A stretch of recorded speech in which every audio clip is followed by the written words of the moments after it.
In the Advanced Fantasy Referees Tome by Old School Essentials, it lists 10 adventure categories.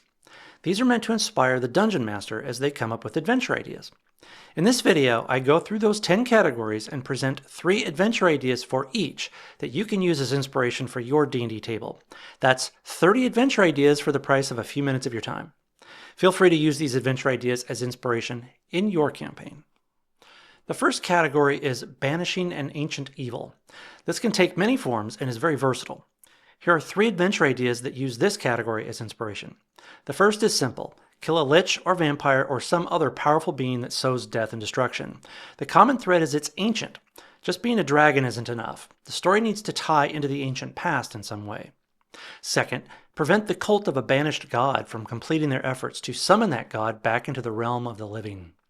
And third, and this one's tied somewhat to the second idea, if the party seeks to destroy an altar to an ancient god, this could be a subset of the second idea. The second category is clearing ruins. This category doesn't necessarily have to be about ruins, but it can be about getting rid of unwanted guests in a building or even a geographical location. To start, there's a long abandoned keep, castle, town, or temple that must have its current yet uninvited inhabitants evicted. It's easy. Next, we have a haunted mansion. The haunting may be recent or long established, but either way, the mansion must have its ghost exorcised.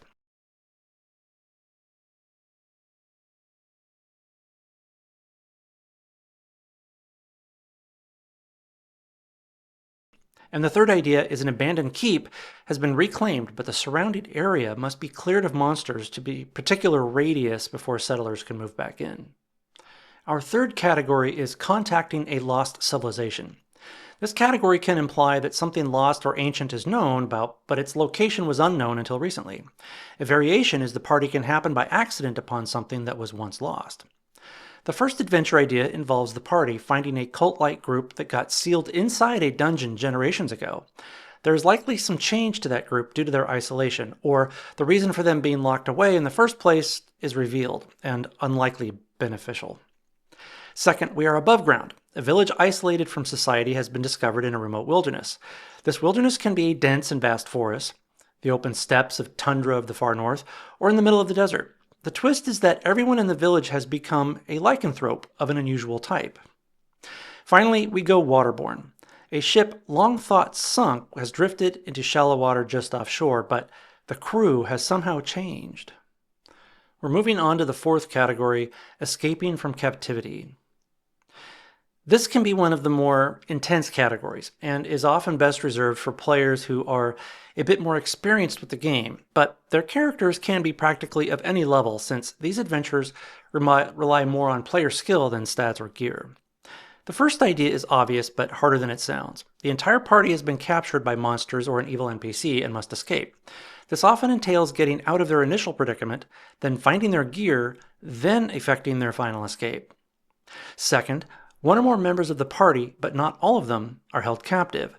The others must infiltrate the prison, either as guards or as other prisoners or through some other means, and then effect the rescue of their comrades. I used this adventure idea in a campaign a while back, and I made a video about it and about how it was received. Suffice to say, it was an intense experience. Finally, the party are captured, but the twist is they must cooperate with an unlikely ally in order to escape, then deal with that ally turning into an enemy at the worst possible moment. Our fifth category, exploring unknown territory, is a classic adventure trope for a reason. It taps directly into one of the 3 pillars of role-playing games, exploration. But you can add some twists to it to make it exciting instead of boring. The first idea is the entrance to a previously unknown dungeon has been found, either by the party, through rumors traded at the tavern, or even by officials in court, and the party is hired to explore it. Next, a castle or temple or some other structure appears overnight where previously none existed. You can tie this into Categories 3, contacting a lost civilization, or Category 1, banishing an ancient evil. Finally, a portal opens up and what's on the other side must be explored. For the sixth category, we're talking about what is undoubtedly the most classic adventure type of them all, performing a quest. It arguably can provide the motivation behind every other adventure idea in this video. We start with the party getting hired to find a valuable item, material, artifact, what have you. It's easy and it works. Next, a lost item must be located and retrieved. This is much the same as the first idea I just described, but it carries with it the added detail that the item was once in possession but is now gone. The reason for that transition is up to you and gives you the option to add variety and context within your existing campaign. Finally, the party must safely transport something or someone of value. Harking back to Category 4, escaping from captivity, a variation is rescuing captives. This differs in that the party is intact and attempting to effect the rescue of others. To start, we have a powerful NPC who hires the party to rescue someone from another powerful NPC or monster. Next, putting a 180-degree spin on the rescue concept, the party must kidnap someone important. And finally, the party are hired as bodyguards during a hostage negotiation between two much more powerful NPCs. Things go sour, and you know the drill. The premise behind the 8th category, scouting an enemy outpost, is that it's the party against a much larger and more dangerous force. The player characters must do something that either gathers information or provide guerrilla-like disruption without being discovered, captured, or killed in the process. Stealth and reconnaissance are the name of the game in this category. The first adventure idea involves the party sneaking around to infiltrate an enemy force and learning their plans. This can involve retrieving a battle plan or map, or maybe even capturing someone in the know, secreting them away and then interrogating them. Next, the party runs across an enemy force that is on the move, and the party must discover their plans and report back to authorities. Maybe they sabotage the enemy before the horde reaches their destination or begins their attack. Finally, an enemy force is believed to be encamped or marching through some broad area. The party must scout around and locate the enemy, and if possible, learn their numbers and intent before reporting back. We're in our penultimate category, but have 6 adventures to go. This category of seeking a magical doorway is a good trope when the campaign needs more mystery and problem solving than outright combat. To start, the party must find the location of a rumored portal based on clues they've discovered on their own or by a quest given by a powerful NPC. This adventure can include lots of clue finding, perhaps contacting powers that have rare information, and so forth. Next, your adventure might include a portal that has already been found, but the party must figure out how to operate it. 2 more variations include the party figuring out how to disable or destroy it, or simply entering the portal and figuring out where it goes. Finally, the third adventure idea begins with a one-way portal being found that leads to a distant world, but the return portal must be located. In our final category, visiting a sacred site, the party must travel somewhere exotic and locate some place or person of high value, either to acquire something of value such as an object or information. The classic variation of this is the party must locate and visit a strange or troublesome oracle to obtain valuable information. Hags are great for this because they are very long-lived, know a ton of information, but they always have a price, and that price is never pretty or easy.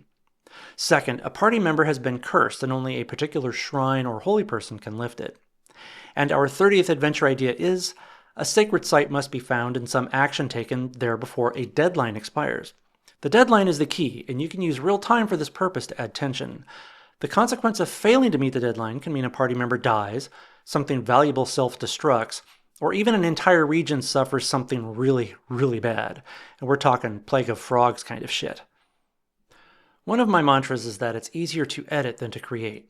So start with the seed of an idea, like the 10 adventure categories in Old School Essentials and several other Dungeon Master guides through the years, and use that as your foundation of your idea.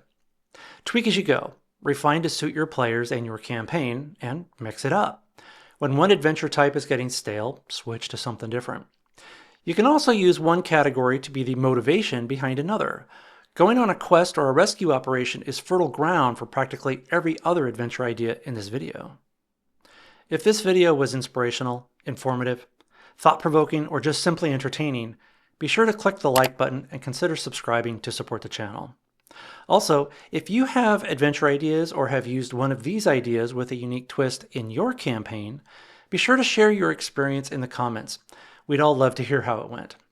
As always, have fun, stay cool, and keep your dice rolling.